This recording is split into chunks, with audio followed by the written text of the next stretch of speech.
Alaikum salam, sir. How you doing? I'm doing very well. We thank Allah. How are you?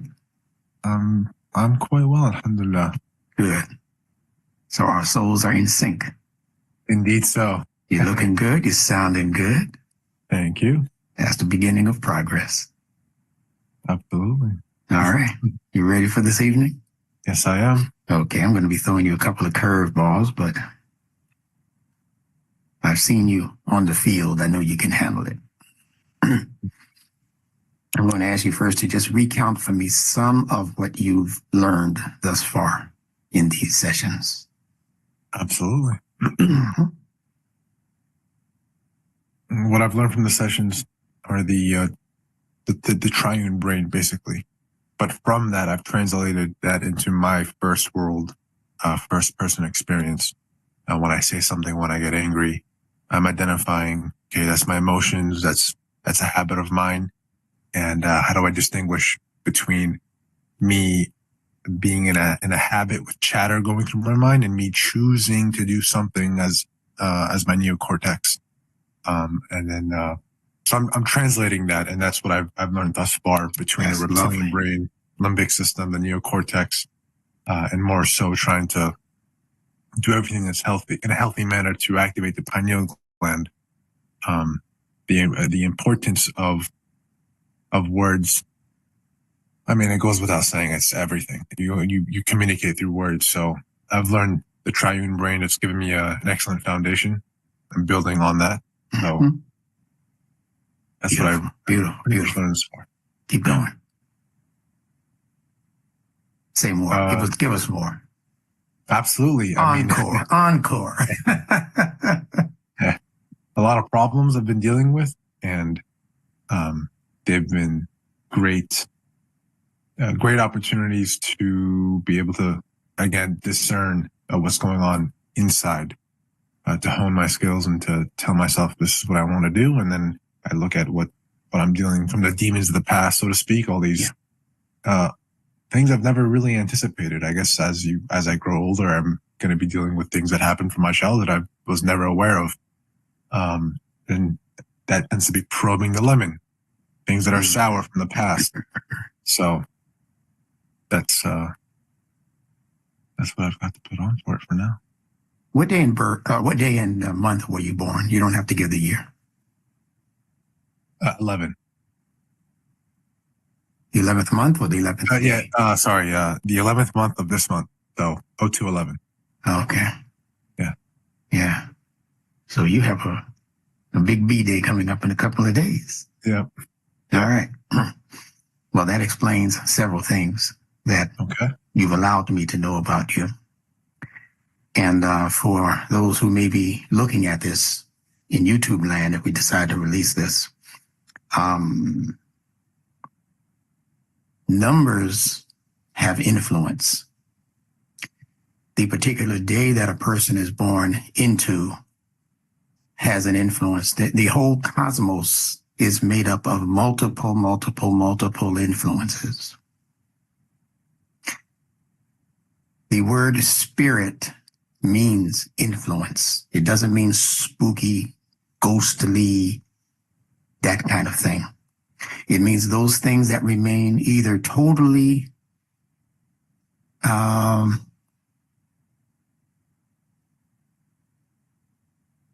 what's the perfect word for this?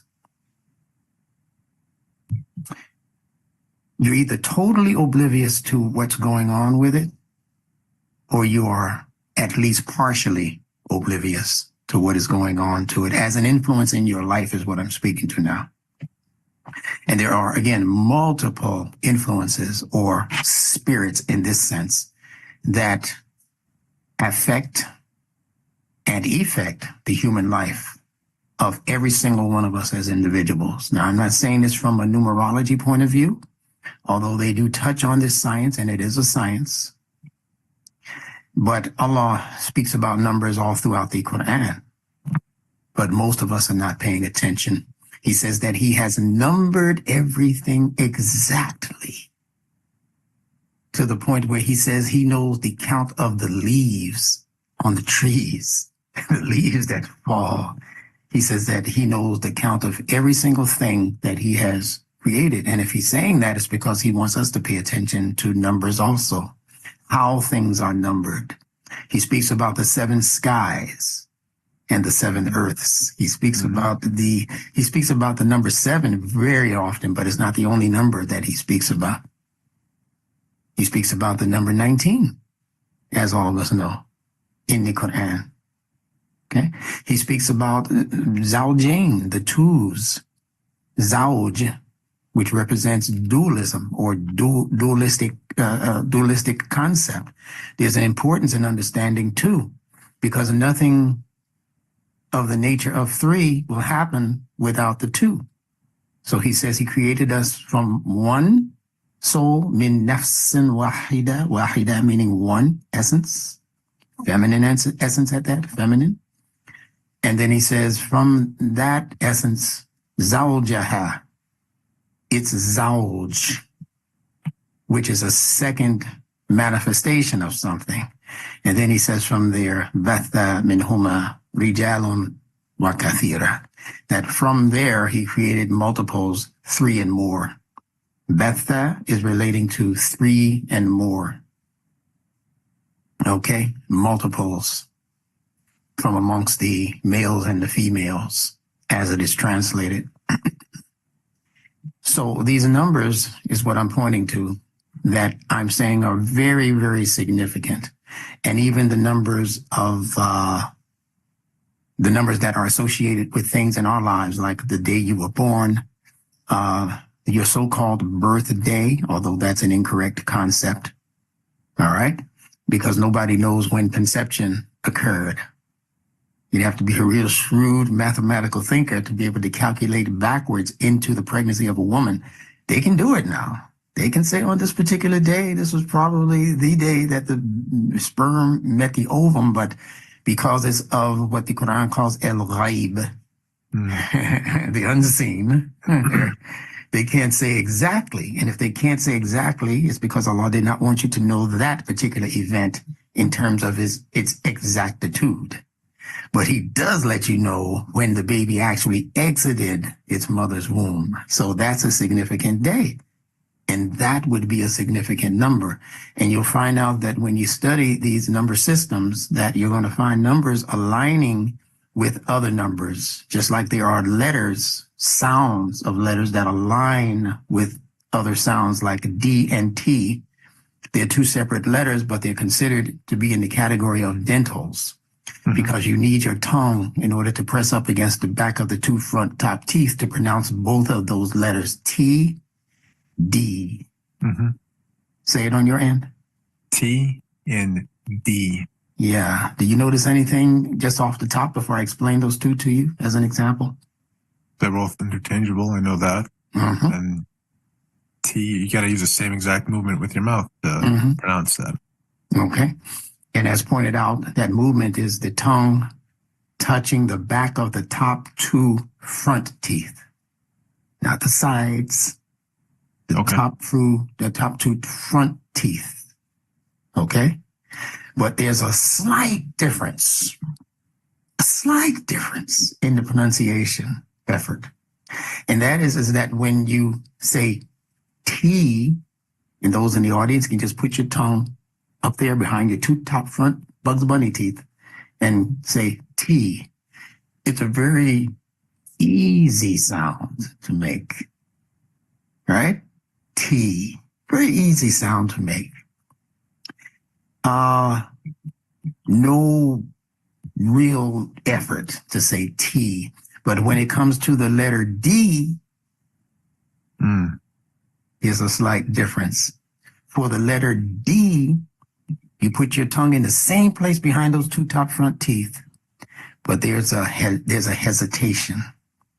There is more of an effort to push off. With the D, you have to push off of the teeth. With T, you simply meet the T like you meet the crosswalk, because the crosswalk is a T also, and you just cross. T, T. But for D, there's a slight hesitation. D. Say it slow with me now. D. You feel it? Yeah. Now say T. T. You feel it? Yeah. All right. D. So yeah. T. So what does this Like you're say? using your chest to pronounce More, the D. yeah, more gusto has to Yeah. come up and meet that challenge of D, right? So what is that saying? Fitra wise. Now we're not talking about scholars here. Mhm. We're not talking about sheikhs and shakers here. We're not talking about the ulama and what they invented. We're talking about what Allah created and programmed into the human psyche, because it's impossible to pronounce that sound of that letter D. You know, in Arabic we would say dal or dod. Both of those are D sounds, right?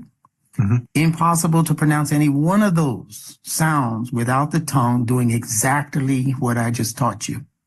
There has to be some hesitation, some more effort, extra effort. Resistance is the true word that we're looking for. There has to be resistance in the sound of D. I'm going to ask you to give me just one moment to go grab my cup of coffee. Absolutely. And I'll be right back. Stand by. Let me just pause it momentarily. Okay, so picking up from where we just left off, the D, give me one of the words again that I gave you to describe the D. Resistance. Yes. And also the second word would be hesitation. Both of those words in that order. Resistance, hesitation. So listen to this following remark. The letter D in ancient Arabic, wisdom actually, meaning way before what we're calling the Quran was in existence. So we're talking about when the letter Dal was actually originally formed and placed as a letter in the language system of the Arabic alphabet. Remembering also that these letters were first sounds before they became actual pictographs. What is a pictograph? That is the illustration of the letter. Yes. Yes, indeed. Okay. So all alphabet were first imagined as sounds. Hearing comes first. Allah says He created us in the wombs of our mothers, hearing and seeing in that order. The newborn baby comes here with an ability to hear because of its close proximity to its mother while in its mother's belly, right up there with the heart and the heartbeat. So the baby learns to hear sounds before it sees anything, because in the womb, as I've mentioned to you before, there's really nothing to see. So the baby comes here almost partially blind, comes here only seeing black and white mostly, and color has to develop days and weeks after birth, after the baby is born. Okay? I find that fascinating.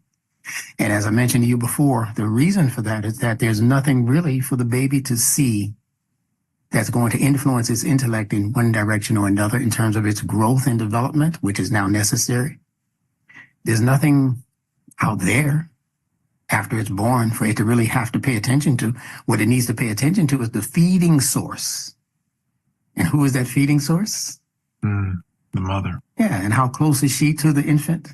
The closest. Yeah. How close? Give me an example by using your arms. How close is the infant to the newborn baby? Literally, physically. I mean, it was right here down there, and now it's up in that chest, Indeed. right where the breasts are. And connected, if breastfeeding, directly connected. So it comes from being connected through an umbilical cord while inside. That baby's not sucking on any titty when it's inside the mother. It's staying connected through a vessel that is actually feeding it. It's the feeding source. The first feeding source is the umbilical cord.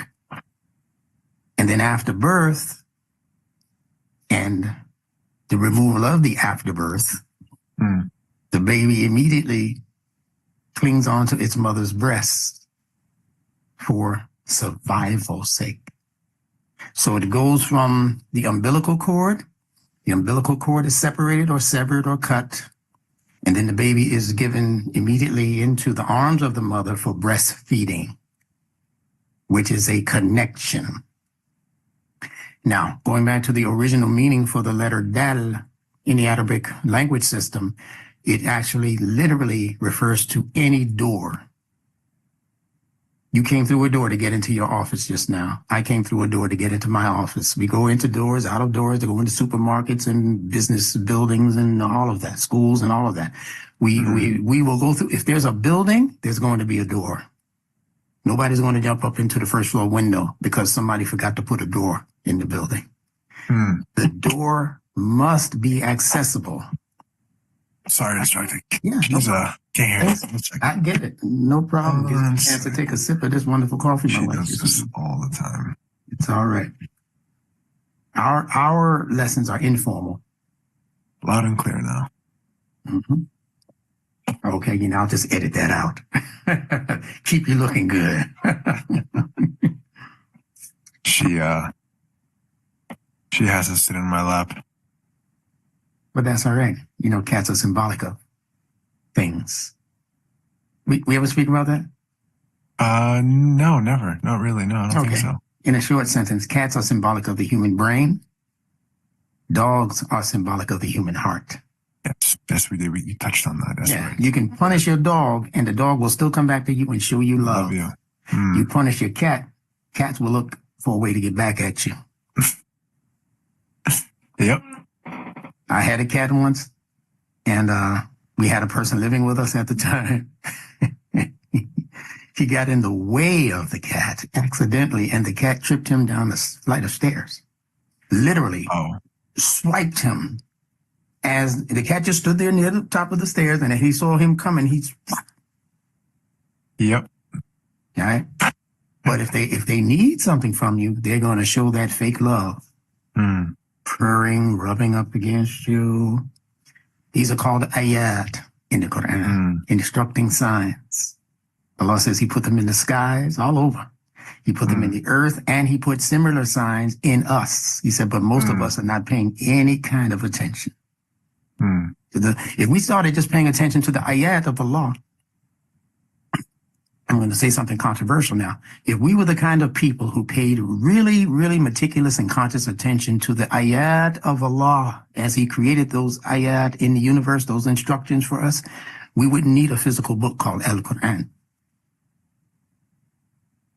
Because all the Quran is as a book is the short sentence for what the universe gives you as a long, continuous sentence. That's why all of that out there are called ayat, and then they tell you what's in your book is also called ayat.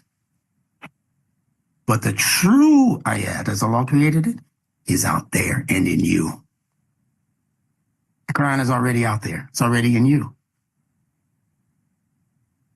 So there are going to be some people who come in contact with the ayat of Allah in the physical book, and they're not going to be paying attention to what Allah did out here as cosmic majesty. And they have the book, but the book is really going to do them very little good. It's going to just point them to what people are interpreting as rituals. It's movements to do that have no real significance connected to the movement. That's what Salat is now for most Muslims in the world. It's just a series of ritual movements that have no connection with anything truly going on inside of you. See, if you are really practicing what the Quran calls as Salat in terms of its connection to the true ayat that Allah placed in the cosmos, you should be able to find your Salat operating in the cosmos. You should be able to bring me similarities. Where is the Qiyam in the cosmos? Where's the ruku' in the cosmos? Isn't that beautiful? What a research project that is. Where's God there? The sitting position. Where's Jalasa, the other sitting position? But where is it in the universe? I can tell you where it is, but I'm not. Two magnetic poles? Is that what that It's a combination of things happening in this universe that represent each and every one of those movements that the Quran is speaking of. And they're all in sync with the cosmic sun, S-U-N. Because all those movements are things to do when the sun is in particular positions during the day. and out of sight at night and overnight. But that's for another class down the line. What I'm introducing to you, as I've said before, is actually information that I have not taught, on the most part, to anybody else. Now, of course, our audience is going to get it, but they're going to get it in such piecemeal fashion that they won't be able to put it together on their own. And I did that on purpose because most of the people who will hear this, they're not ready for what I'm going to introduce to you that won't appear on YouTube. Okay. Yeah. Several of our next and up and coming classes will not appear on YouTube. They'd have to do what you did. They'd have to come to Instructor Benjamin Bilal and say, I'd like to have a set of private classes also, because I think I'm a little bit beyond what you've given already. I've gotten all your books on that subject, and I'm ready to take the next level up. And then they'll be sitting where you are, but you are the first person. Now, I know I'm all over the place, but it's on purpose, and it's not because of the coffee. I've only had 2 sips thus far. I just wake up feeling good, man, because I know what this is.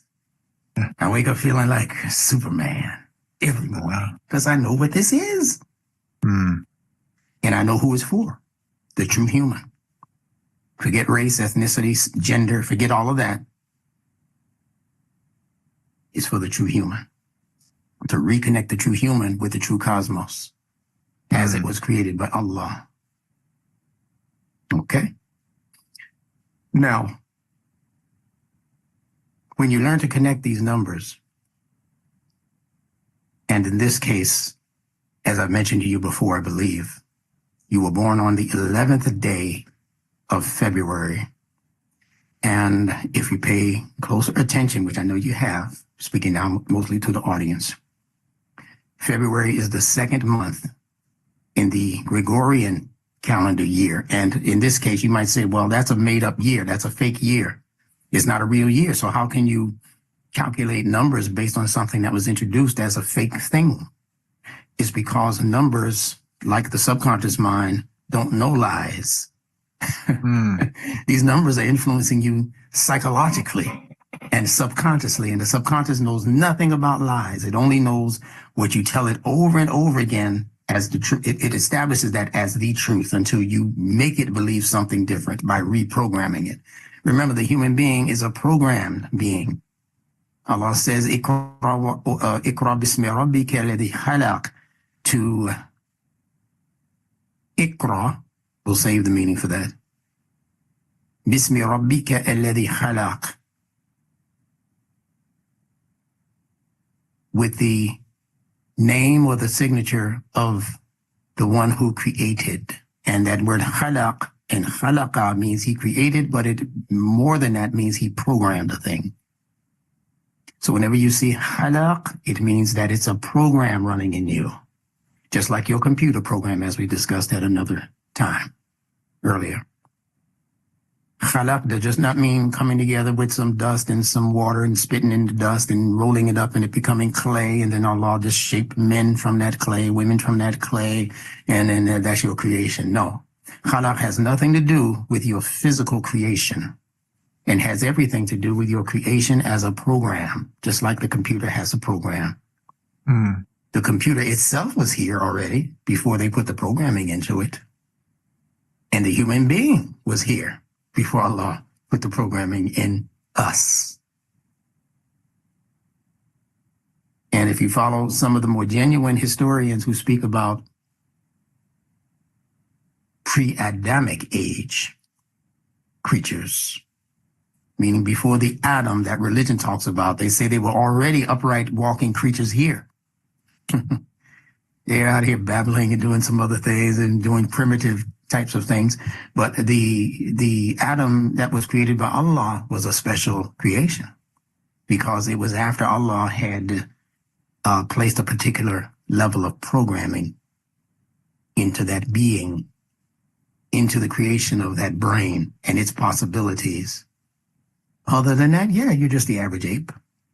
Not that we came from apes, but you're just no more really valuable in the world than the average ape, the average squirrel. So it doesn't matter when a human being was created date-wise, BC. That doesn't matter. That's not what Scripture is talking about. Scripture is talking about the creation of an internal set of tools and hardware and software that we need to be aware of in order for us to make that graduation towards what Allah calls as-sirat al-mustaqim, the straight and upwards path. Just like stars rise, that's how Allah wants us to rise. And the word sirat and the word star are consonantally connected. So whatever happens on the sirat, you'll know it by studying what happens to the star. The star rises, but stars also set. Mm-hmm. Stars also fade. Yeah. That happens on the sirat also, if you're not careful. Just like climbing a ladder, rung by rung, beautiful thing to see, fireman saving somebody's life or somebody rebuilding their roof or something. And as they're climbing, you're making like private prayers that they not slip. My uncle, I mean, he's getting a little bit too old for this, but there he goes, right? And he makes it all the way up to the roof. And, oh, man, uncle, thank God he made it to But you see that one guy who's talking on his cell phone and chewing his lunch sandwich, and he's trying to make the same climb, but he's not paying attention. So a foot will slip. A foot will slip off of the rung, and he might meet with damage leading to death because he's not being careful. Yeah. That's the human life, my friend.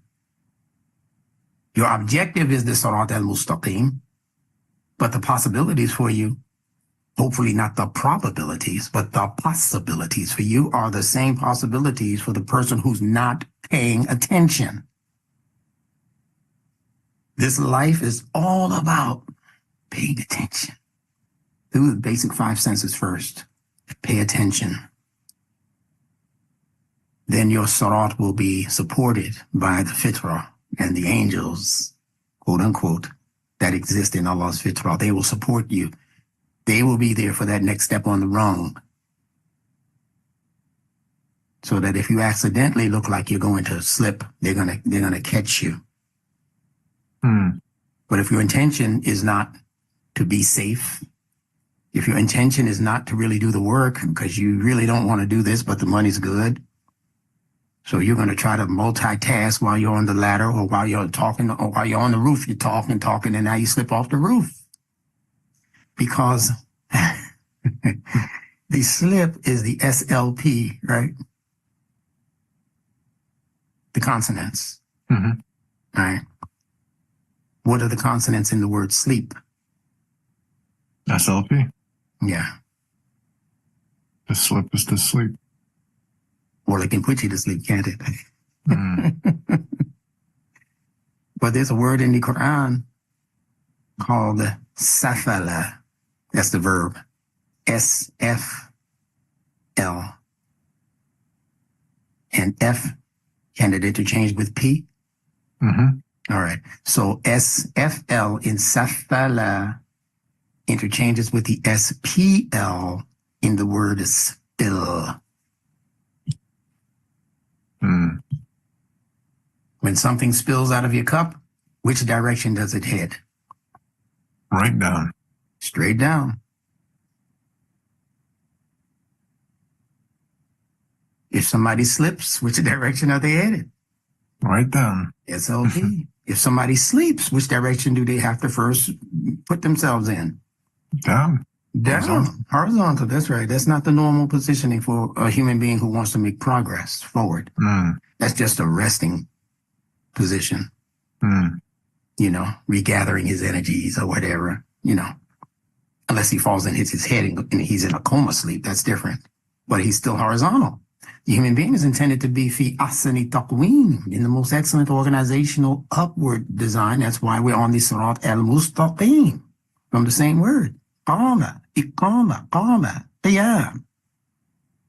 Standing in a balanced fashion on two, not one. Talking numbers now. Standing on two. Allah asked that question in the Quran, who's better? The man walking on two legs or the one limping down the road on one? They're both making progress forward, but one is having a hell of a time doing it because he's limping. He's height in one of his faculties of leg movements. We okay? You all right with this pace? Mm-hmm. All right. I can see I can hear the wheels turning in Adam's brain.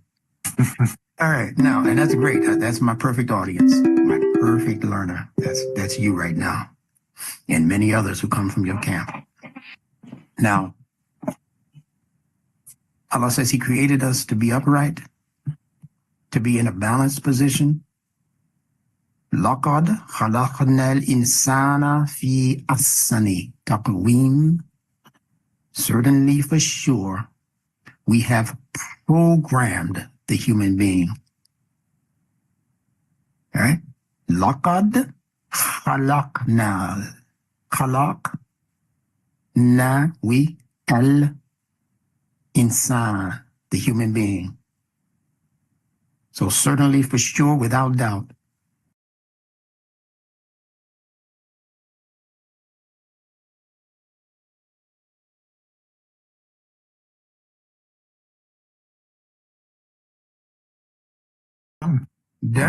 horizontal. That's right. That's not the normal positioning for a human being who wants to make progress forward. That's just a resting position. You know, regathering his energies or whatever. You know, unless he falls and hits his head and he's in a coma sleep. That's different. But he's still horizontal. The human being is intended to be fi ahsani taqweem, in the most excellent organizational upward design. That's why we're on the sirat al-mustaqim, from the same word. Qama, iqama, qama, qiyam. Standing in a balanced fashion on two, not one. Talking numbers now. Standing on two. Allah asked that question in the Quran, who's better?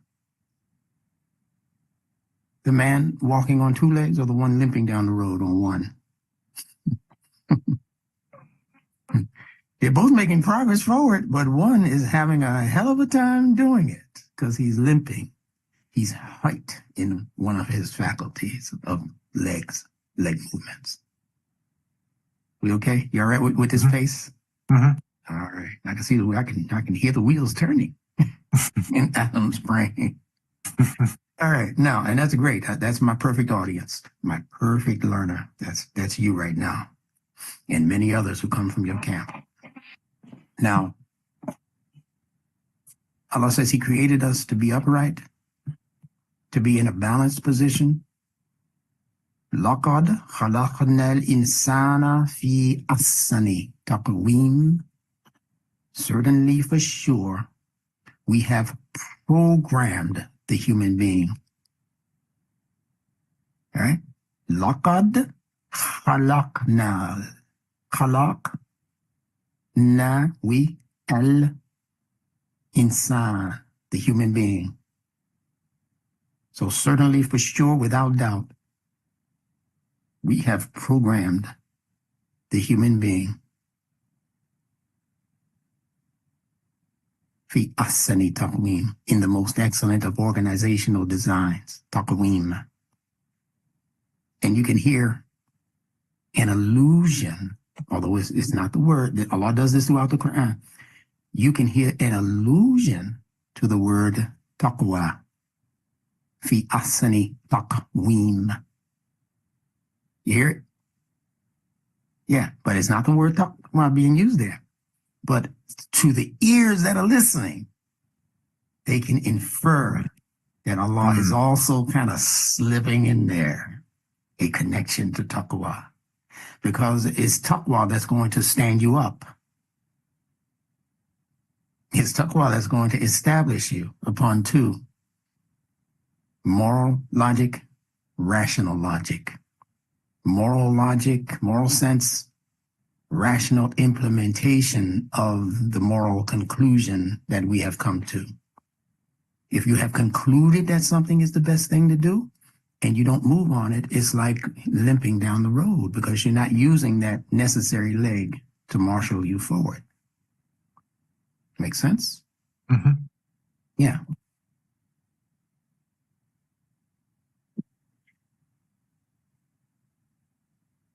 Then Allah says, ثم رددناه أسفل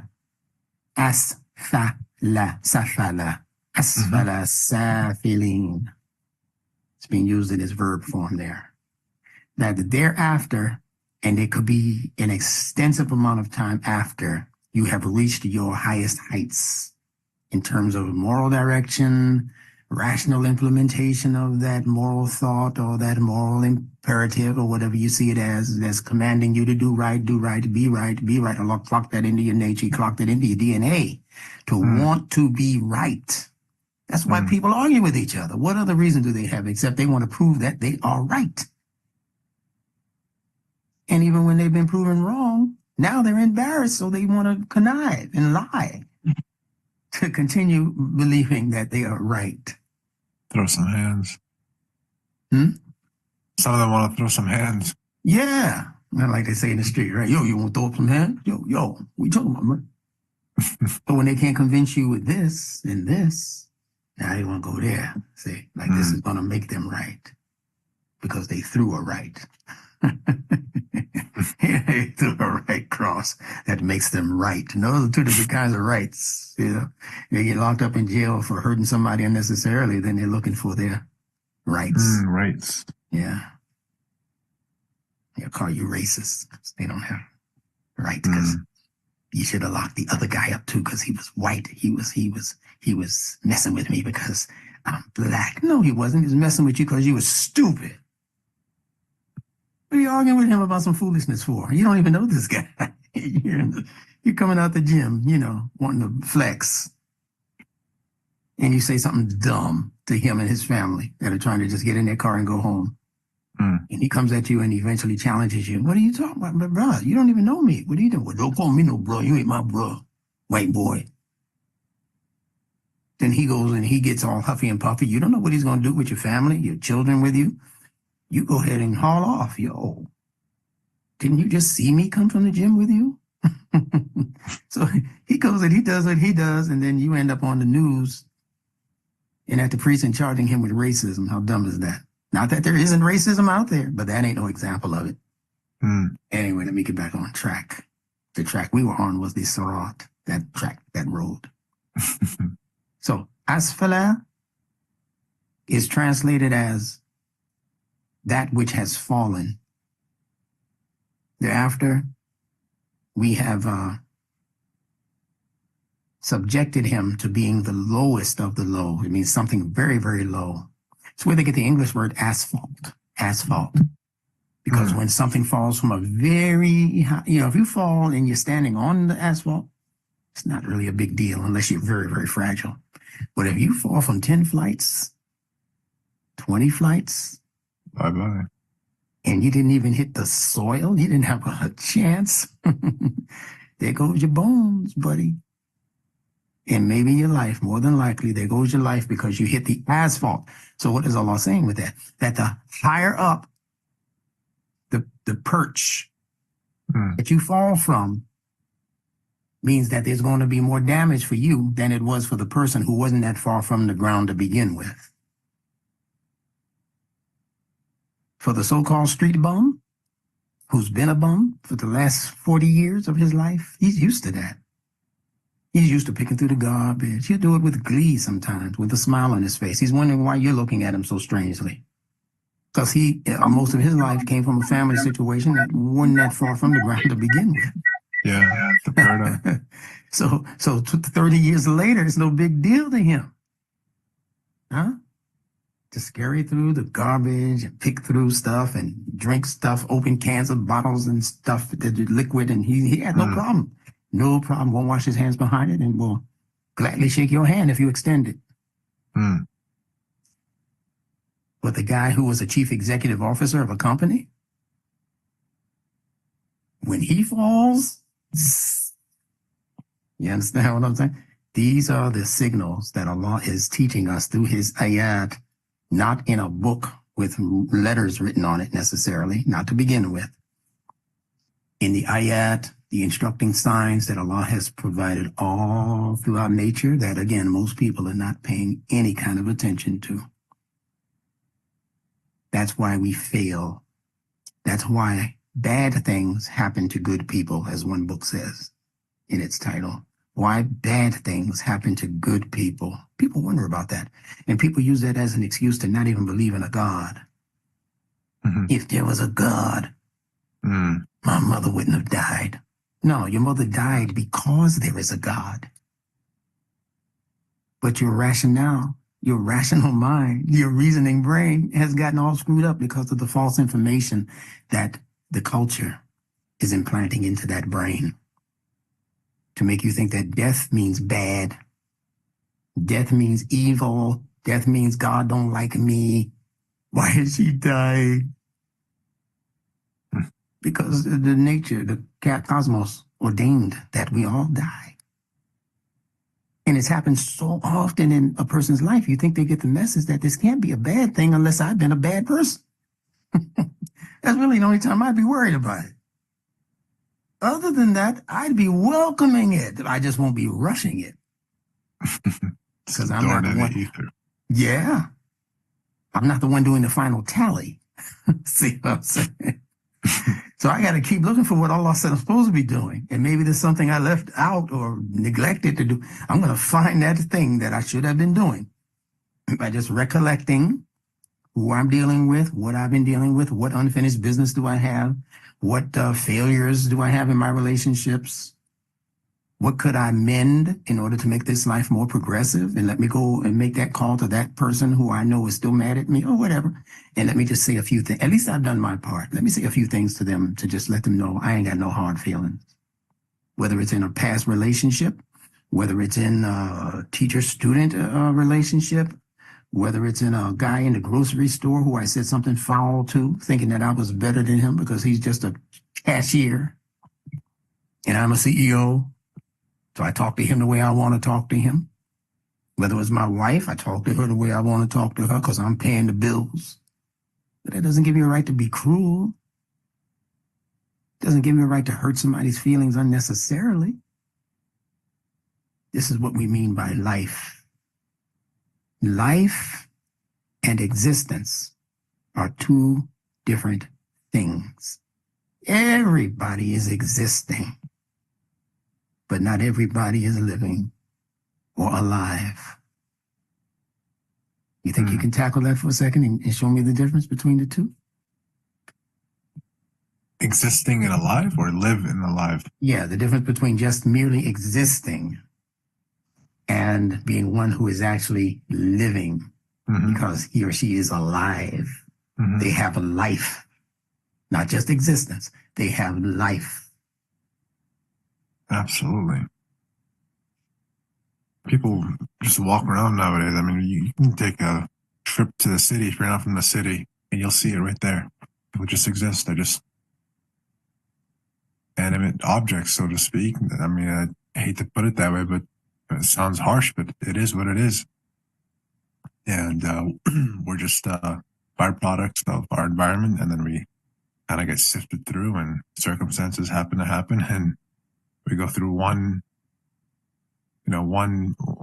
problem, and we don't look. We just let me just switch lanes.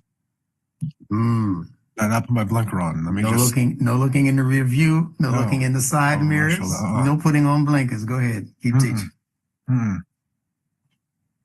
Great examples.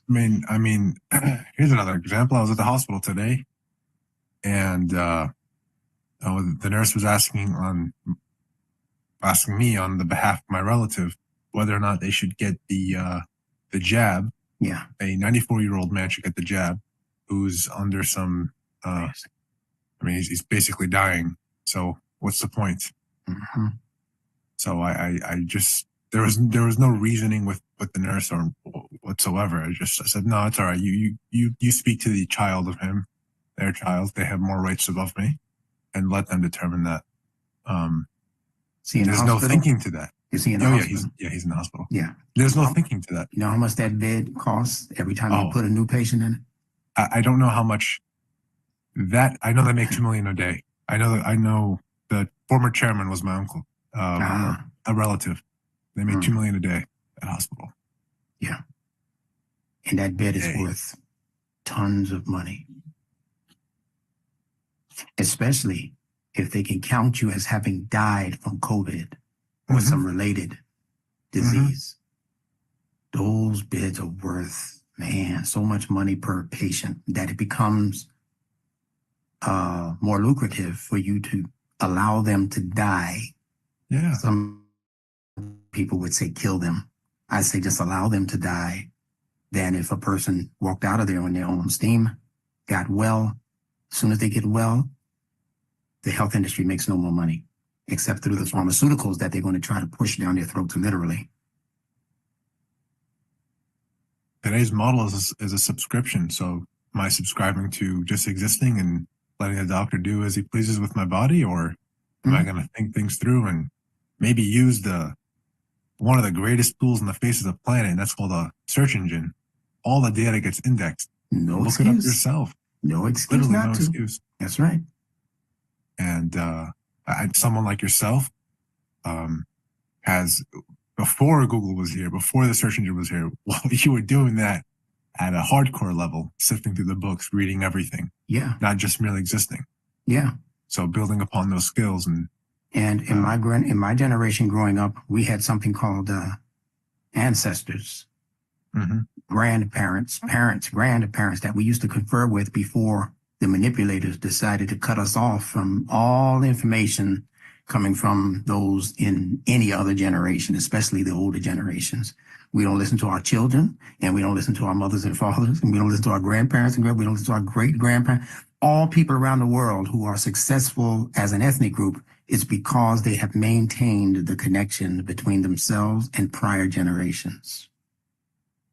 The only time you lose from that connection is when you begin to just believe anything they tell you without references and resources to back it up, as the Quraysh and other Arabs of Muhammad the Prophet's time did, to the point where Allah had to clock it into the Quran that you refuse to follow this messenger and follow the ways of your forefathers, even though your forefathers were idiots. That's a question in the Quran. You follow the ways. They said, we're not going to follow this Quran stuff. We're following the ways of our forefathers. We believe in family lineage.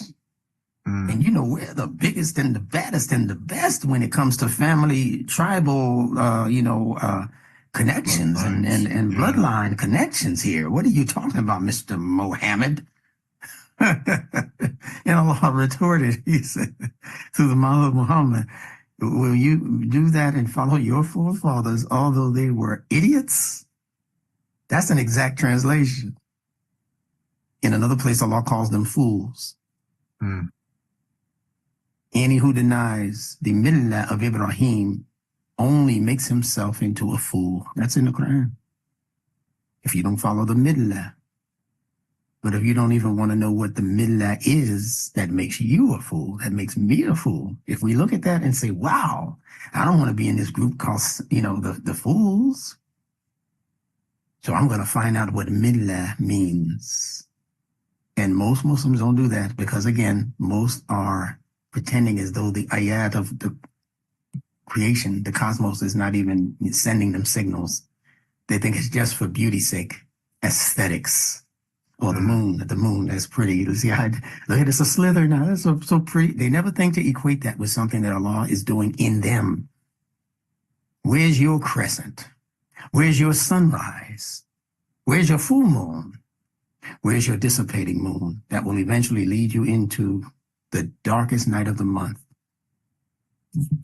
The new moon phase, where the day before that, there's no moon to be found at all. All these years of Ramadan, most Muslims won't even think that these are symbols intended to awaken something in the human intellect. They just think it's preparing them for the next physical ritual. That's where we've gone wrong, my friend. And that's what this position and this logic that we're calling nunetics, the understanding of every Arabic letter for letter, that when you put those letters together, they form a word, which is an actual sentence and not just a word anymore. If every letter is already a word, when you put two letters together, you have 2 words, 3 words, trilateral. That's how Allah is speaking to you. You don't have to go to the mufti to figure out what that is. You just have to know what that letter represents in nature, in Mother Nature. That's Allah speaking to you in nature. He speaks to you through the fitrah. And the scholars can gather that fitrah-based knowledge and begin to make connections that benefit human society. That's what the true scholars are supposed to be doing, not giving you their interpretation, not giving you something that's going to fit very neatly and nicely into their political and economic thoughts so they can gain more rulership and more money management over the dumb people that they are over, that they are teaching and training to not think. You don't get paid to think. We get paid to think for you. So they plaster them on your screen. And through all of these books and magazines and publications where the long-bearded sheikh is speaking, and when he speaks, it's as though God is speaking, because they got that from the Catholic religion, where when the Pope speaks, it's the same as God speaking. We've adopted that dumbed-down attitude from paying too close attention to all these other religions that do the same thing. When the Grand Rebbe of the synagogue speaks, or that section of whatever Orthodox or ultra-Orthodox Judaism, when the Grand Rebbe speaks, can't nobody disavow what he says? Can't nobody disagree with what he says? How do you know that, Instructor Bilal? You're not Jewish. Well, at one time I was. Yeah, I was born into Judaism. I know that I studied Judaism like most Christians don't study Christianity. I studied Judaism probably closer than some people who call themselves Jews, because I've had conversations with bona fide rabbis, well-known rabbis, and they could not refute my method for determining the meanings of even Hebrew words, because Hebrew and Arabic are sister languages. They would just be on the phone, or if I met one in the park one time, I did not know that. Yes, I did not know that. That's the Hebrew, that's the rabbi talking. Oh, that's wonderful. I did not know that. He got on the phone one time thinking he was going to teach me. Muslim brother introduced me to him. He said, okay, yeah, I'm going to teach this little black Muslim guy. I'm going to really show him what I know. And he started, I gave him about 5 minutes to just talk. And then after 5 minutes, 6 minutes into the 7th minute, 8th minute, ninth minute, he was totally quiet. And at the end of my 30 minutes of talking to him about his religion and his language, Hebrew, he said, well, I'd really like to get with you in the future and to have some more discussions. This was absolutely beneficial and profound, and et cetera. But people who I grew up with in the so-called black Muslim community, you understand, I talk to them and they do the three monkey thing on me. You know, they talk about me, but they won't talk to me. It's an incredible manifestation, but I'm not going to get into that. That's a rant and a tirade, and I don't want to get into that. But I think you understand where I'm going with that. Mm-hmm. Because they are meant to be the beneficiaries and the inheritors of this system that I've been presenting. It's their baby. And they're saying we don't want the baby. And we won't even just, we want to throw out the baby with the bathwater. So I say, you don't have to mention my name, just take the system. You see, the system is working. Don't you see people responding? I got a nice little chunk of change in my website deposit box from a brother in Saudi. And in one shot, he purchased about $250 worth of books. In one shot. Mm-hmm. And he said, this is a fascinating system. I asked him, I said, would you be willing to have a one-on-one with me? He said, I'm kind of shy, but let's give it a shot. That's a man. That's a man. Where are the people from the community that I grew up in who look like me, who get my emails every week like everybody else, but they won't pick up the phone to say, there is something a bit faster. Some of them do now. One or two did, but the majority will sit just like that, the three monkeys. And I'm not the first one to call them monkeys. Allah called them monkeys in the Quran. He called them monkeys and pigs. Apes, apes and swine. I'm not talking about animals, I'm talking about human dispositions and personalities. Because the ape is only interested in aping what he heard coming from somebody else that he trusts. When they say you're aping somebody, they mean you're imitating them. Ooh, ah, ah, ooh, ah, ah. That's aping. Ah, okay. And pigs are the ones who stick their nose into all kinds of dirt and grease and grime and wallow in the mud, as they say. That's not talking about the actual animal. Nothing's wrong with the pig. He's created fi ahsani taqweem, in the most excellent organizational design for his species. Mm-hmm. So is the dog. We can't call a person a low-down, dirty dog when they're in nature. There's no low-down, dirty dogs. It's just what dogs have been created to do. They're programmed like that. The Rottweiler, the pit bull, we like to be mad at them, but that's what they were programmed to do. And sometimes humans are programming them to do that. They're not even original dog species that we're talking. We're talking about people who created these. Humans programmed them to be that vicious. Crossbreeding, yeah. Yeah, but prior to that, they had the vicious dogs of parts of Africa, the African dogs. But Allah put them in a place where there were no humans, basically. The wildest and most dangerous of animals, the most venomous of snakes and serpents, he put them in the place where there were no humans. Australia. Yeah. Until the humans said, let's go exploit them. Let's stick them and sneak them in our bags back into the U.S. and try to, repopulate them. And now all of a sudden they're coming up out of your drain. The human being is wild. He's a wild and crazy guy, the human.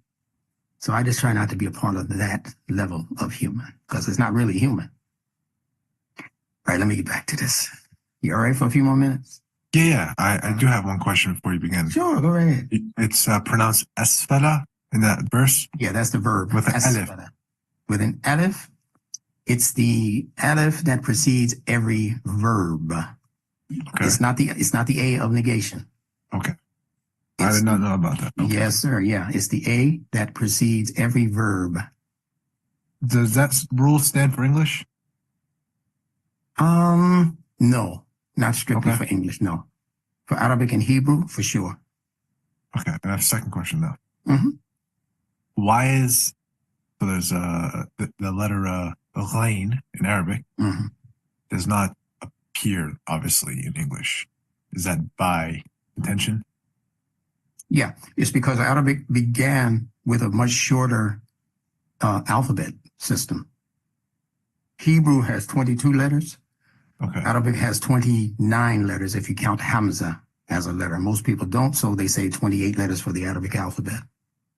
But Gotcha. there more than likely was about the same number of letters in Arabic that you have for Hebrew, probably even less than 22. Because some sounds are basically repeat sounds, like sin, sod. They're both repeats of the S sound. So you have to understand what the S sound means psychologically. Okay. Gotcha. When you understand that, both letters are covered.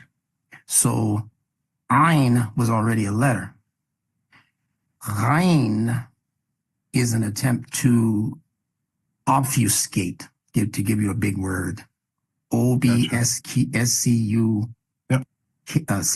for the audience sake, right? Obfuscate. Make cloudy, cause it to become partially known but partially unknown. Right? So when you understand what Ain means, you already know the meaning for that? Ain? No. Okay, Ain is the common word in Arabic for eye, the eye. Okay. So when you say that sound, like you're trying to clear your throat of a chicken bone or something that got stuck in there, right? In the throat. All right. So what is in the throat has become obstruction. Give me a word. Yeah, obstruction. Exactly. The best word for it. Yeah. It has become an obstruction. So where's the obstruction taking place? In the word ghain. Right in front of it. It's the obstruction Covering is the obstruction of the eyes, the vision. So wherever Allah uses that ghain letter, especially as the first sound in a word, is going to represent the obstructing of something that should be normally seen, but for some reason, all of it can't be seen. So Allah says to even believe in Him, quoting the transliterations and the translations, to believe in Him bil ghaib, bi-el-ghaib, with el-ghaib. You're supposed to believe in Allah, meaning understanding that you can't see all of what Allah is. There's going to always be an obstruction. And the proof of that is in the story of Musa, who wanted to see Allah. And if you read the story in the Quran and in the Bible, you'll see what happened to Musa. Yeah. The whole mountain, supposedly. Yeah. And he fainted. I mean, even if the mountain didn't disappear, he fainted. Because, no, Allah is in that level of information that is to remain in the ghaib. There will be a day, according to the Quran, when you'll be able to see Allah. But that's a story for another night, isn't it? All right, let me continue. Can't wait. Any other questions? Any other questions?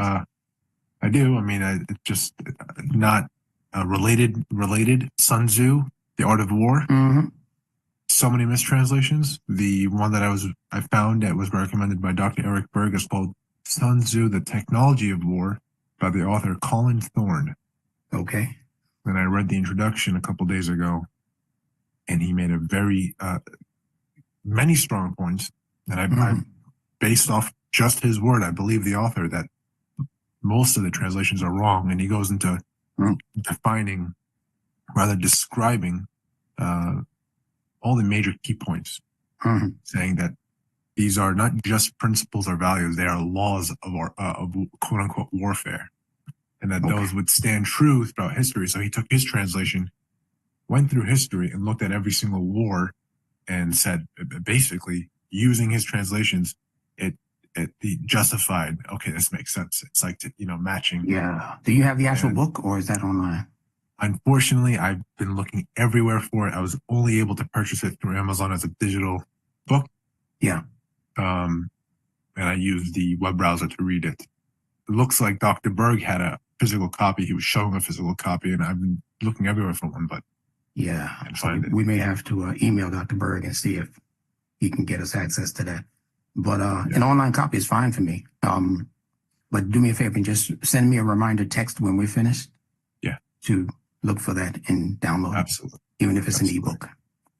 Yeah. All right. Yeah. But these are all related sciences that we're discussing. The art of war. People like to shy away from the concept of war. Because it kind of agitates the spirit of especially peaceful people.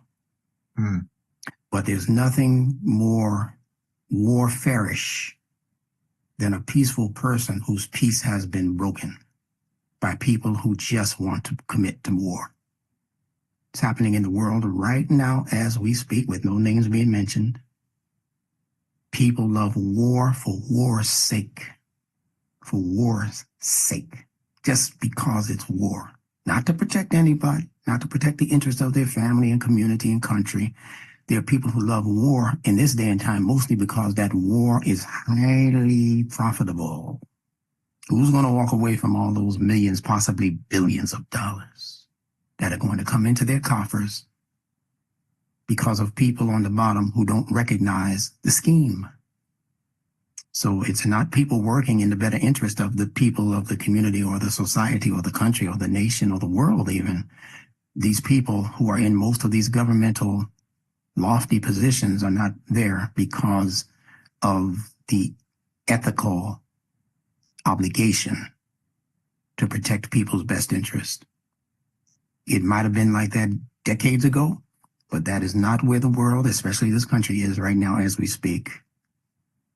Most of the people on any side of the fence, Republican, Democrat, or whatever, they are there because it is highly monetarily beneficial.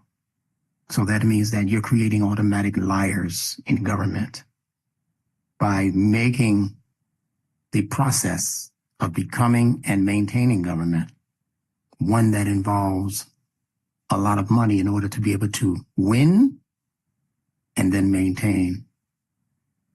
To win, you got to have a whole lot of money. That's not what this country originally started out as. You had to be a millionaire in order to even have a chance. No, you became recognized on the local level first for your contributions to that local community or that local budding and growing nation, that nascent village or whatever. They recognized your superiority in being able to regulate, establish rules that would bring a certain level of discipline and control to the population that caused the population to begin to begin and continue to grow along the lines of human excellence. The things they were introducing, the things that they were legislating, and the things that they were saying no to. We can't do that. We see down the wheel of time that's going to be a real problem, and it's going to hurt too many human beings to institute that thing. Now, even in the world of inventions, they let anything in. Kill the human being, destroy the human genome. They don't care. They let it into the science lab. And the word science for us means God. Scientists, that must mean they crafted it so that it would mean God. The final word on any and everything. Obey the science, they said through this whole COVID thing. Follow the science. What about follow God? Muslims, what about follow Allah? What happened to that? What if Allah goes against that science? Who's right and who's wrong in that scenario?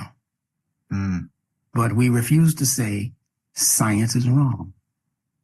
We refuse to say that science has become a fabricated technology, language technology. All you got to do is slap the word science on it. Well, they just recently told you that men can have babies.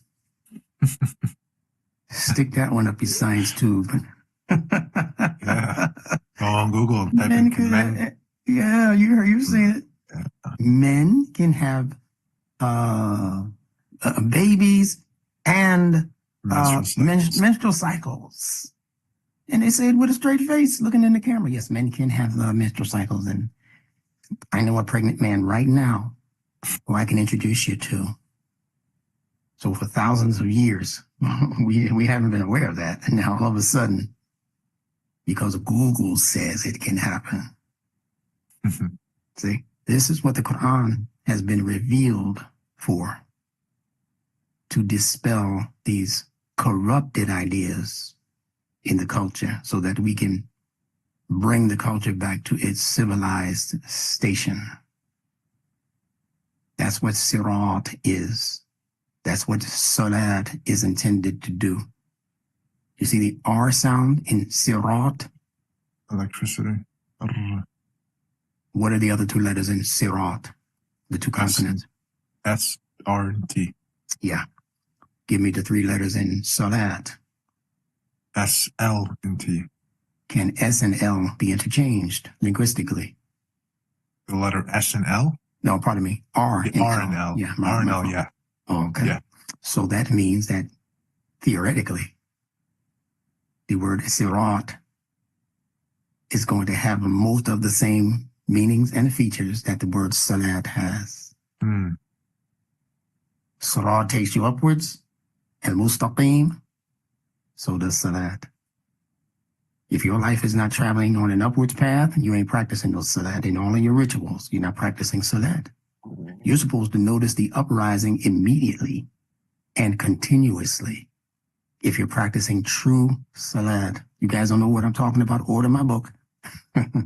I'll put the link in the description below. The true meaning of the salat, volumes 1 and 2. And as we speak, I'm working on volume 3, the final volume. That should be ready by this Friday. If you can give me that date, I'll announce it. Yeah, this Friday. 16th. 16th? Yeah, next Friday is the 16th. Okay, all right. So by February 16th, inshallah, that third volume is going to be ready.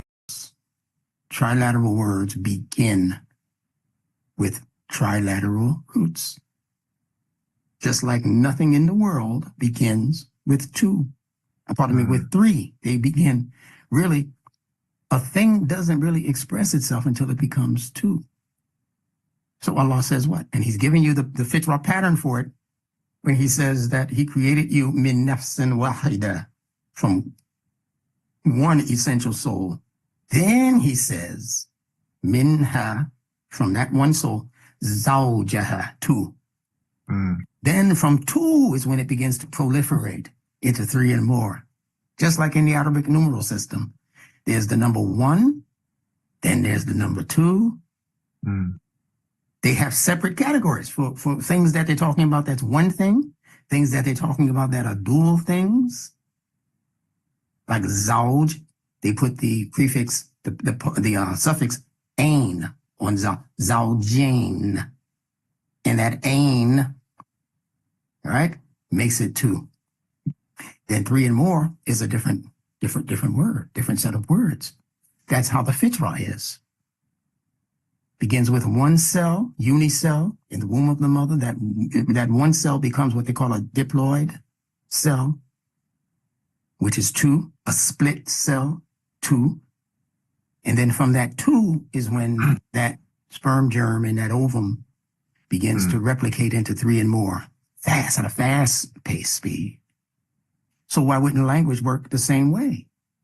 Began as a sound that the baby's doing it every time a baby's born. We don't have to go back into the history books to figure this out.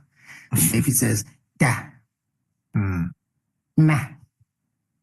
I listened to our grandson yesterday, and it was just a bunch of one syllable, one consonant sounds coming out of his mouth. Then, because we keep repeating these sounds to the baby then says, you point at the father of the child and you say, da. Now, he knows da. He's been saying that almost since he was born. Ma, da, ah. But then he says, ma. And then we go, oh, word. da. Oh, he's talking about me. My grandson called me Papa yesterday, He ain't even two yet. Barely one, a little bit over one. He said, Papa. They said, hey, did you hear that, Dad? Did you hear him calling? He called you. And he's looking at me. Papa. Oh, man. Evolution in the brain now, right? So it's the same thing with Arabic. Begins with one sound, which is not worth putting in a record book. But when we start talking two sound, now we're talking about something specific. So when we say doesn't mean that much. But if we connect the meme to it and say am, then now we know the baby is saying mama. Am. And multiple languages have that am sound for their mother. In English, we say ma. It's just M-A backwards, right? A-M for us, am. In English, M-A, ma. And mom for mom. Same language. Then we go on to give it a third letter or consonant. When you add that third one, then it expands upon the meaning of those two when put together.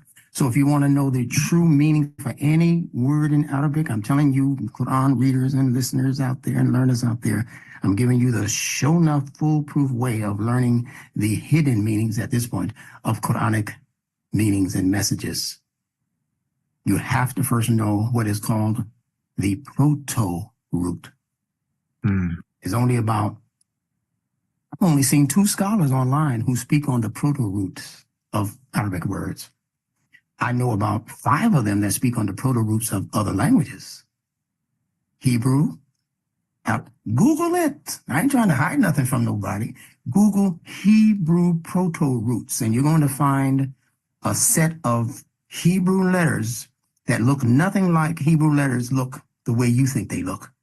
They're going to be stick figures and all kinds of that's right. Yeah, all kinds of letters that look like people, somebody's hand, So when Instructor Bilal comes along and he tells you that the meanings for Arabic letters are traced back to parts of the body, people, they flinch. I never learned that in Sheikh school, in Ulema University.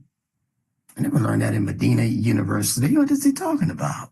What are these fitra-based letters stuff that's connected to parts of the body? You should be happy as heck with that revelation, small r.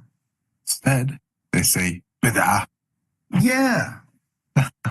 But bid'ah is the thing that always takes them to Betty Bye.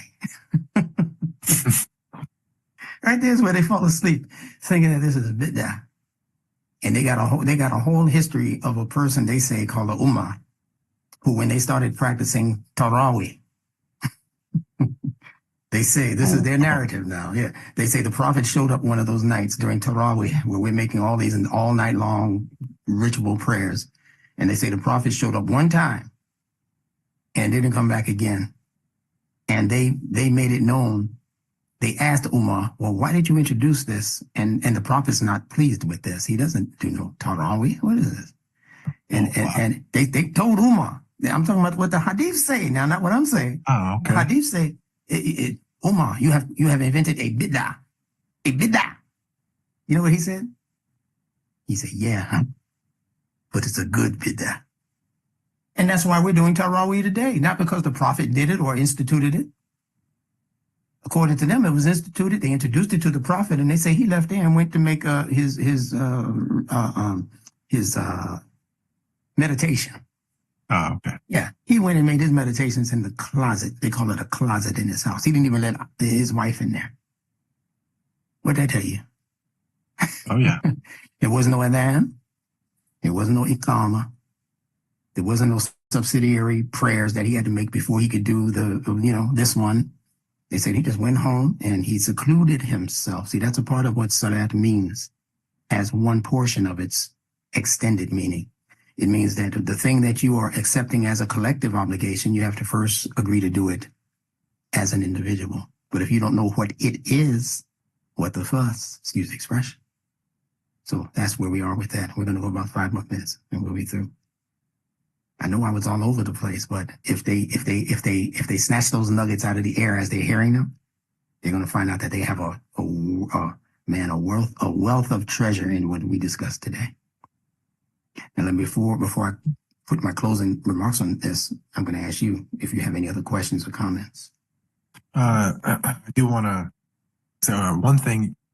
Anyone watching this can pause it, take notes, record it, think about it, play, and go forward. I'm back, play and go forward.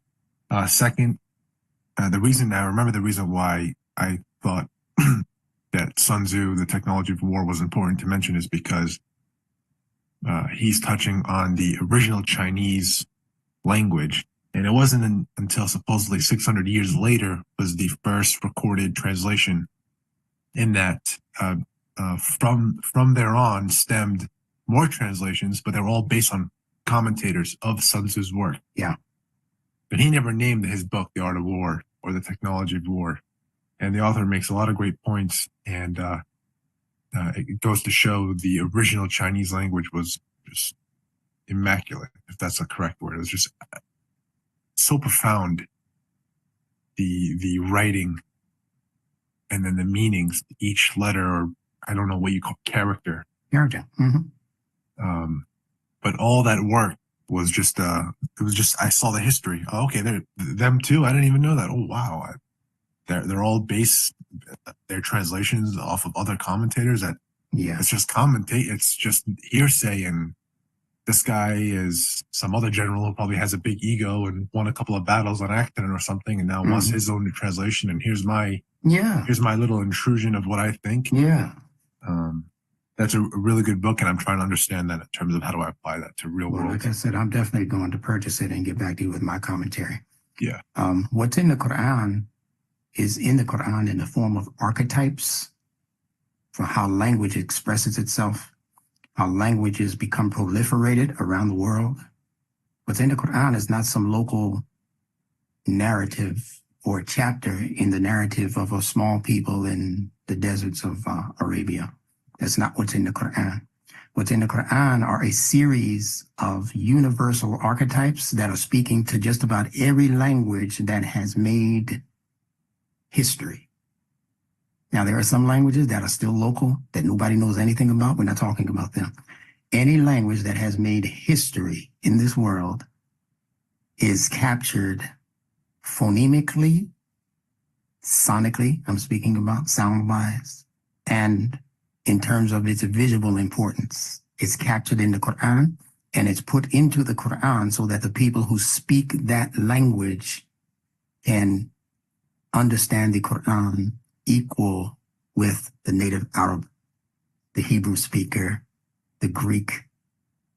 There are parts of the Quran that are pretty much strictly speaking to the Greek mind, parts of the Quran that are strictly speaking to the African mind, parts of the Quran that are strictly speaking to the Roman mind, based on their history. Allah is just recounting points of their history that they need to be reminded of, but he's not filtering it through an Arab scope. You don't have to know all of this Arabiya to understand what the Quran is saying. If you're paying meticulous attention to what Allah is saying word for word, you're going to find out that some of it is speaking to you. I say that to the African Americans. Some of the Quran is, you weren't even here when the Quran was revealed. But because Allah knows the future, he puts some things in the Quran to speak directly to the issues and concerns and quagmires taking place in the so-called African American community. Now, people say you're talking a lot of gump there, Mr. Bilal, but you haven't proven any of it. Well, that's what future classes are for, and that's what special one-on-ones are for.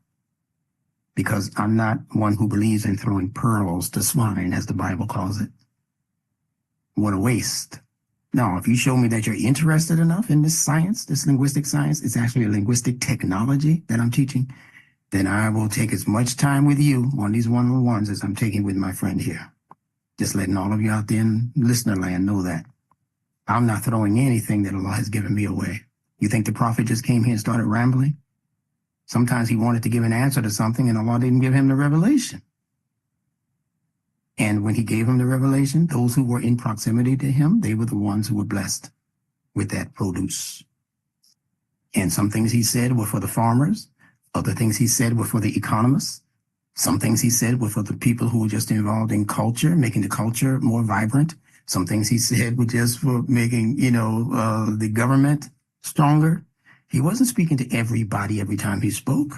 The Quran is for you in terms of your concerns, not the world's concerns. Your concern. The entire Quran was not meant to be ingested, digested, and applied. Impossible.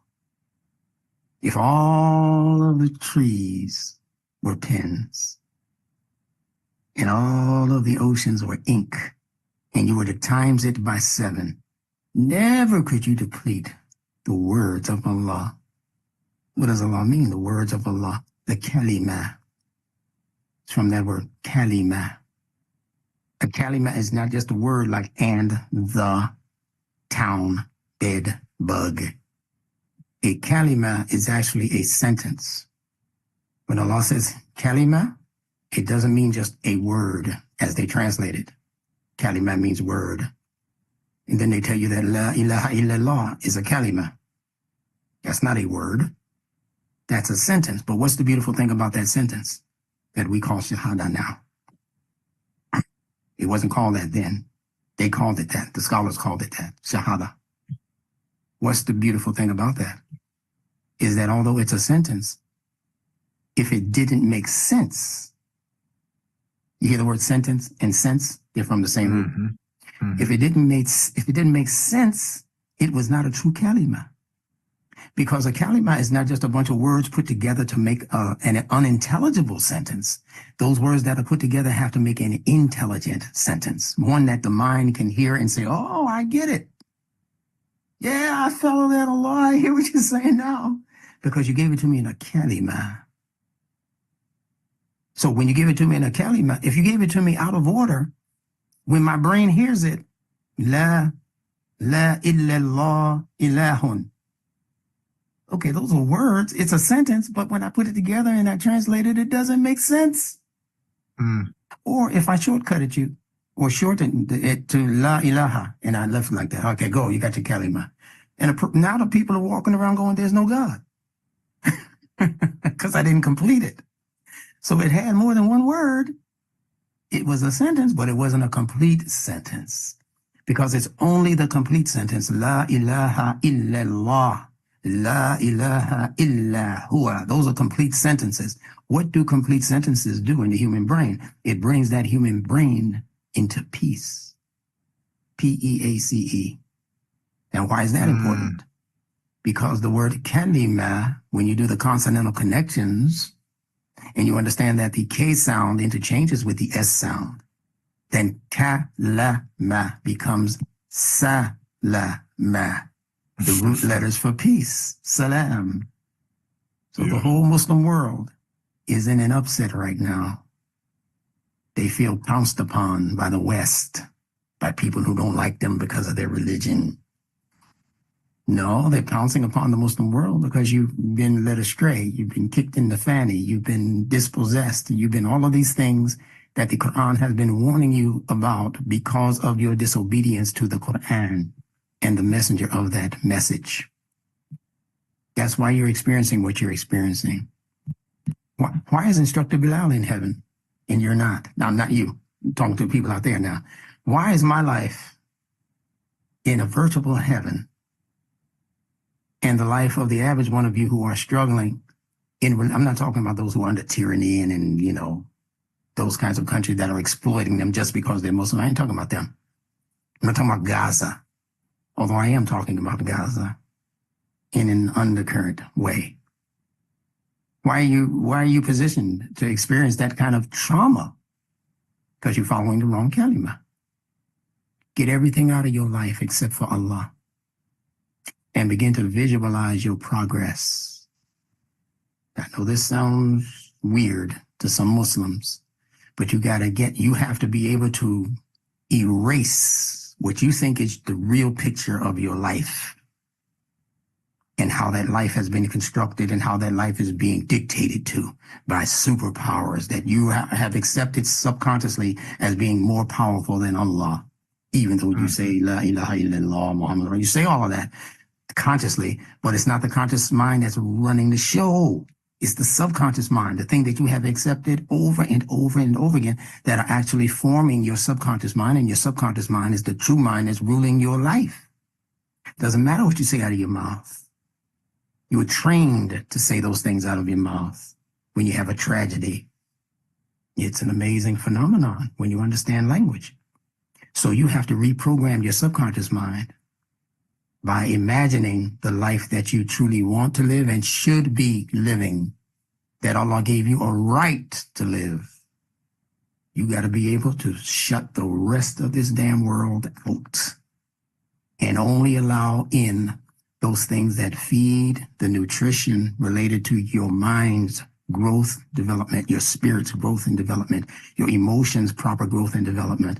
And this is in the fitrah in the form of the unicell that we spoke about earlier. Min nafsin wahida, created from one cell, one soul, one nafs.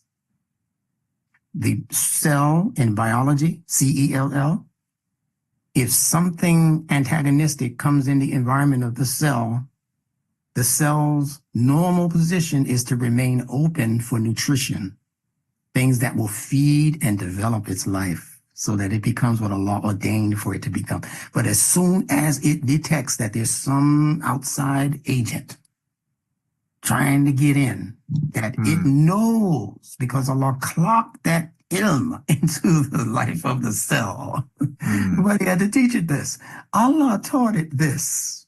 Right? That when that soda pop, for instance, or candy bar, or whatever you've taken into your system that you're trying to get to become a part of your system, man, as soon as the cell recognizes it, it just closes down. It shuts down its membrane. Study biology, cellular biology, folks. It shuts down its membrane until the danger has subsided.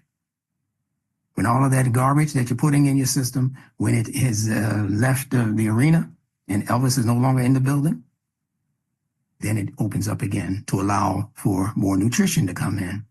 But what happens to us if we feed the body a constant diet of bad stuff?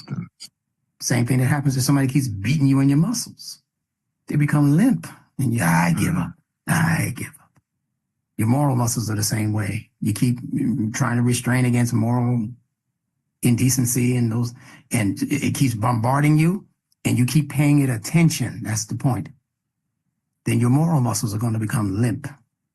And you will be in the position of what we call a victim. So if you're walking around with a victim mentality, there's going to be no choice whatsoever that you continue to be victimized, because now you set up a scenario where victimization is being magnetized towards you. And that's the difference between what the Arabs in the Gaza are victims of and why the Yahud, the Israelis, on the most part, are not victims of that. Not yet. But they're calling a whole nother set of circumstances towards them that's actually going to be much worse than what the Palestinians of the Gaza are receiving. because the Palestinians are moving about unaware of the dynamics of how this life works.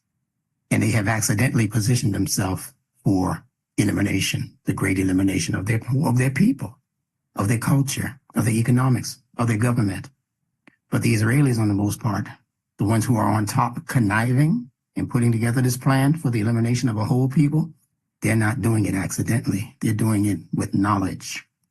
And that's a different level of punishment from Allah. The Palestinians are getting nature punishment because nature is not moral. Nature knows nothing about morality. Is a human invented thing to distinguish between good and bad. And there are different people who think different things are good and different things are bad. We have a group in America called the Moral Majority. It's a political group, but they don't speak for me in terms of my morals. So morals are subjective. And subjectivity is in the human mind. It's not in nature. Nature is all objective. You get it? Yeah. Nature is all objective. Like I always say, jump off that 100-story building. You're going to be splat, and stuck like that. Because nature doesn't care that you've been a good guy, that you did sadaqah, that you helped old ladies across the street, that you saved a baby's life by rushing into a burning building and pulling that baby out alive. You've done all of that. You deserve applause. You deserve to have good things said about you. But nature doesn't care about it. That's all I'm saying. Nature won't save you. What will save you is the twin force of nature in the word nurture. Those people who are nurtured, they are the ones to be saved. So you have to shift from being nature-based purely to being nurture-based. Does nature stop the dog from pissing on the side of a tree? I'm sure the tree doesn't like it. If the tree could talk, he said, would you please have that dog who they bring here every day? He's pooping at my branches, he's pooping at my roots and pissing on my body. Would you please have him stop that? There's no petition, there's no dua that the nature can make. The tree as nature can make. You have to only understand the tree as an object of symbolic value as Allah gives it. If all of the trees were pens, see, you got to understand the tree on that level. And the oceans, you go into the ocean, you can't swim, you get too far out and nobody there to help you, you're going to drown. Nature doesn't care. Nature's not moral. Human sensibilities are where the morality is. Human sensitivities are where the morality is. That's what we have to come into as a society. So it's not just a freedom to be physically released from prison or physically able to go outside without a parent holding your hand. That's not the true freedom. The true freedom is right in the word itself, freedom. The freedom to think, the freedom to behave certain ways that bring you success. And the situation in the so-called Middle East can turn around in a week's time, my friend. If some voice in the wilderness would begin preaching what I just told you, everybody stop, pause, and imagine with me for just a moment that you are already free and established, and that there's no people on this earth who can hold you back from the progress that Allah has promised you. Stop going backwards in time, thinking about what was already done to you. That's a victim mentality, and they are victims at this point, but that's a victim's mentality. The Jews are using the same victimization mentality. They're saying, we will not forget what happened during the Holocaust, and we're not going to let anybody else put us under this position ever again. They're going back too. But both people have to learn at some point that the march is towards the future, but you have to be able to envision that future as though it is right in front of you right now and you're ready to experience it. If you begin doing that, things will, I hate to use the word magically, but things will magically begin to change right before your eyes. I'm experiencing it in my personal life with my personal relatives and friends. People who I thought I would never talk to again because of things that were done to me, against me, or maybe things I did against somebody in my history. I thought I'd never be able to make this up. And I took a chance, did this visualization, called those people up, and now we're back on board. When I wasn't doing too well, they were there to help me. I found out they weren't doing too well. I made sure that I did something to be able to help them. Can't do it all, but you can do something. And Allah lets that effect ripple, just like the waves. You just do one small thing, Allah will send other angels to that person's assistance. And before you know it, they'll give you a call in a few months to say, hey, man, I never thought this would happen, but I got my own house now. Person was practically living on the street. I know people who are living out of masjids who were well established back in the days of my New York City history when I needed them, so I thought. Now they think they need me, but they don't need me. They need this process. So with that said, we'll pick up here in a couple of days. All right? All right. Okay. Thank you. Thank you for your participation. You lend a lot to this session process that I'm establishing. We don't know where it's going to go, but we ask that Allah's mercy and His barakat be upon these sessions so that they don't become selfish, just talk, but that they become information that are truly helping people to grow into their true dimensions as true humans. That's what we want. All right? All right. Salam alaikum. Wa alaikum salam. All right.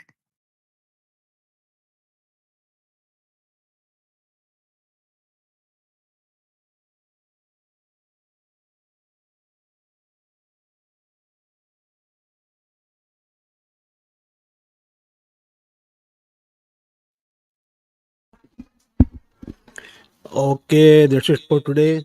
Thank you for listening. All my guests, Professor HK, Dr. Hamza.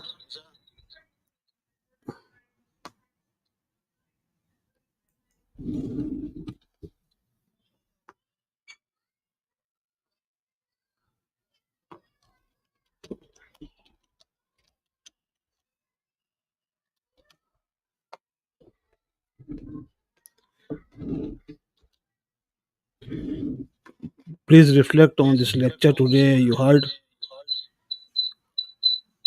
It will be very helpful for you.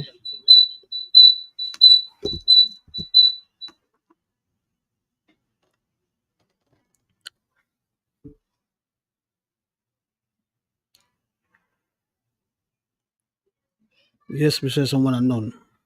If you would like to come on the stage, please come. I'll be here another 2-3 minutes.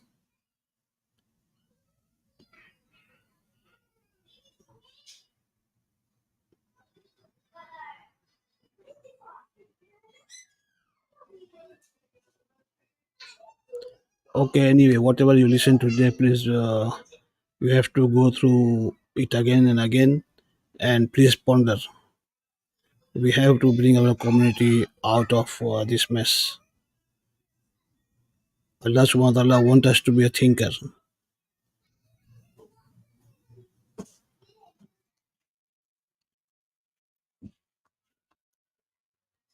So that's that is it for today.